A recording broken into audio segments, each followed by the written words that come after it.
पिछले एपिसोड में आपने देखा, अजान को एक रहस्यमयी फोन कॉल आती है, जिसके बाद वह तुरंत आरिफ के पास पहुंचता है। आरिफ पर हमला होता है, लेकिन वह बच जाता है और आखिरकार सालों पुराना सच सबके सामने ले आता है। मेहर को पता चलता है कि काली गाड़ी वाला आदमी उसका दुश्मन नहीं, बल्कि उसका सगा मामा सलीम है। उसी दौरान अजान की तीनों बहनें आयत, जारा और माहिरा भी पढ़ाई पूरी करके हवेली लौट आती हैं। सुबह हवेली में पहले से कहीं ज्यादा रौनक थी। आयत, जारा और माहिरा की वापसी से घर हंसी खुशी से भर गया था। हया पूरे घर में घूम घूम कर सबको आदेश दे रही थी, आज कोई उदास नहीं रहेगा और कोई मुझे बच्ची भी नहीं कहेगा। सामी हंस पड़ा। ठीक है हया दादी अम्मा। पूरा घर ठहाकों से गूंज उठा। नाश्ते की मेज पर सभी साथ बैठे थे। माहिरा ने अचानक मेहर को देखा। भाभी, आपको पता है? मेहर मुस्कुरा दी। क्या? भैया आपके बारे में बहुत बात करते हैं। अजान का चाय पीते पीते दम घुटने लगा। माहिरा, आयत और जारा हंसने लगी। मेहर भी मुस्कुराते हुए नीचे देखने लगी। खाला ने प्यार से सबको देखा। कई सालों बाद उनका घर इतना खुश दिखाई दे रहा था। दोपहर में सलीम हवेली आता है। इस बार उसके चेहरे पर पहले जैसी गंभीरता नहीं थी। वह सीधे मेहर के पास जाता है। बेटा, अगर तुम चाहो तो मैं तुम्हें तुम्हारी अम्मी की कुछ पुरानी चीजें दिखाना चाहता हूं। मेहर की आंखें चमक उठती हैं। सच? सलीम मुस्कुराया। चलो मेरे साथ। कुछ देर बाद वे शहर के पुराने हिस्से में बने एक छोटे से घर पहुंचते हैं। यही वह घर था जहां कभी मेहर की अम्मी पली बड़ी थी। कमरे में पुरानी तस्वीरें, किताबें और यादें संभाल कर रखी हुई थी। मेहर हर चीज को बड़े ध्यान से देख रही थी। अचानक उसकी नजर एक ट्रॉफी पर पड़ी।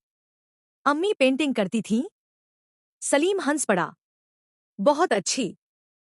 और जब भी कोई प्रतियोगिता होती थी, जीतकर ही लौटती थी। मेहर के चेहरे पर गर्व भरी मुस्कान आ गई। शाम को सब लोग वापस हवेली लौट आते हैं। उधर अजान की बहनें एक गुप्त योजना बना रही थी। आयत धीरे से बोली, हमें भैया और भाभी के लिए कुछ खास करना चाहिए। जारा मुस्कुराई।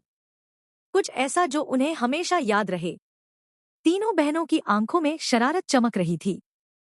रात को हवेली के बगीचे में अचानक रंगबिरंगी लाइटें जल उठीं। मेहर और अजान हैरान होकर बाहर आते हैं।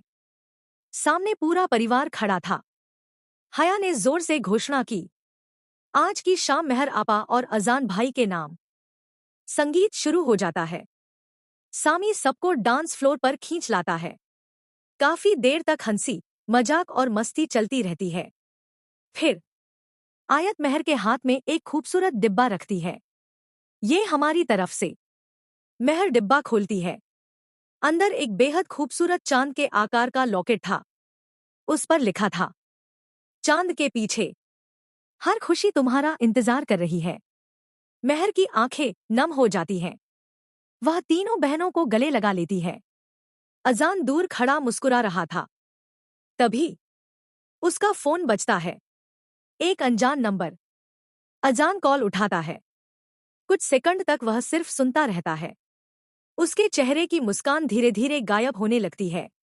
क्या आप पक्का कह रहे हैं? मेहर उसकी तरफ देखने लगती है। अजान, क्या हुआ?